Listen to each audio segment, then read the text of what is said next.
బాడీలు మారింది, సొక్క మారింది, ఏంటి విషయం? దానికి పెద్ద స్టోరీ ఉంది కదా అన్న. స్పెక్స్ పెట్టుకుంటే నీకంటే అందుగా ఉన్నాను కదా, అందుకే తీసేసాను కదా అన్న. అడు చూడన్నా. రై సూరి, రైట్. నమస్తేనా.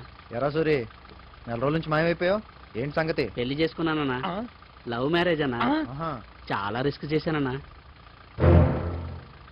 రిస్క్ నీదేట అవుతురా అమ్మాయిదైతే.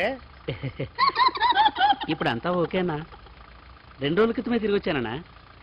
అసలు రేపు వచ్చి మిమ్మల్ని కలుద్దాం అనుకున్నానన్నా. ఓహో, నరేంద్ర అన్న అని చెప్పానే, మా నరేంద్ర అన్న. నమస్తే నమస్తే, వెళ్ళండి. వస్తానన్నా. ఓ అన్నా, ఇంత కరోడికి ఎంత కలర్ అమ్మాయి దిగిందన్నా. నిజమేరా? ఈ లెక్క నాకు 10 దిగుద్ది. పక్కనే ఎవరా? అయ్యో లేదన్నా.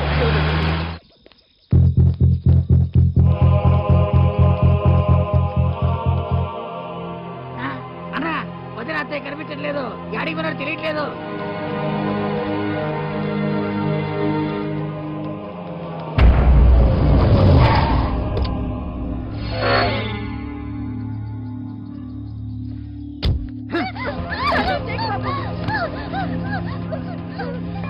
ఇంకొక్కసారి తప్పించుకోవడానికి ప్రయత్నం చేస్తే నీ అమ్మ చావుకి నువ్వే కారణం అవుతావు. నా అమ్మని తీసుకుని వేరే రూమ్ లో పడేంట్రా.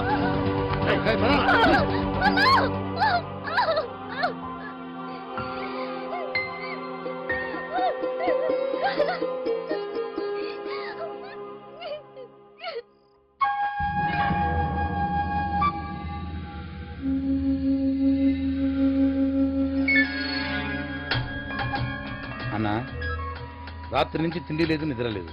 లేచి కాస్త ఎంగిలి పడన్నా. లేదురా, కానీ పెళ్లి చేసుకునేంత వరకు నా నిద్ర రాదురా. ఏం తక్కువ చేశాను దానికి? ఎట్టి పరిస్థితుల్లో ఈ రోజే దాంతో నాకు పెళ్లి చేసుకుంటే చచ్చినట్టు పడి ఉంటుంది. పెళ్లి అయితే పారిపోదాని గ్యారంటీ ఉన్నా. ఇటు వెళ్ళాం పారిపోలా. అంత సీరియస్ గా చూడబాకన్నా, నేను చెప్పేది నిజం. మరేం చేయాలరా? లవ్వు చేయాలన్నా. లవ్వా? వదిన నువ్వు లవ్ చేయడం కాదు, అది ఎప్పుడు జరిగేదే. వదిన నిన్ను. అవునన్నా, ఇప్పుడు మన కరిసూరు గడి ఉన్నాడా, ఒక్కసారి ఆడి మొహం చూసిన ఏ అమ్మాయి అయినా సరే మళ్ళీ ఆడి మొహం చూసుదా. కానీ అంత అందమైన అమ్మాయి ఆడిని పెళ్లి చేసుకుందంటే అదేనన్నా లవ్ అంటే. ఏ అమ్మాయి అయినా ఒక్కసారి ప్రేమించడం మొదలు పెట్టిందంటే వాడు కర్రోడా, కుష్టోడా, పండోడా అని చూడదు. నీ కోసం ఏమైనా హ్యాపీగా చేస్తంతే.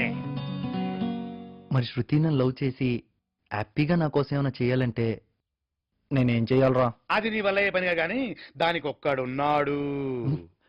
ఈ మధ్య ఊళ్ళోకి వచ్చాడంట. ఏ పోస్టర్ చూసినా, ఏ పేపర్ చదివినా, ఏ ప్యాంప్లెట్ చూసినా ఆయనే. ఇద్దరి మధ్య ప్రేమ పుట్టాలన్నా, చెడ్డ కొట్టాలన్నా ఆ మహానుభావుడికి చెల్లు. ఎవర్రా ఆయన? ఇదిగో ఇందా, ఇస్తాన్బుల్ అవుల్ జవుల్ పకీ. ఫోటో చూస్తుంటే నాకు నమ్మకం తన్నుకొచ్చేస్తుంది. ఆలస్యం చేయకుండా వెంటనే ఆ మహానుభావుని పిలిపి. అలాగేనా? వెళ్ళు.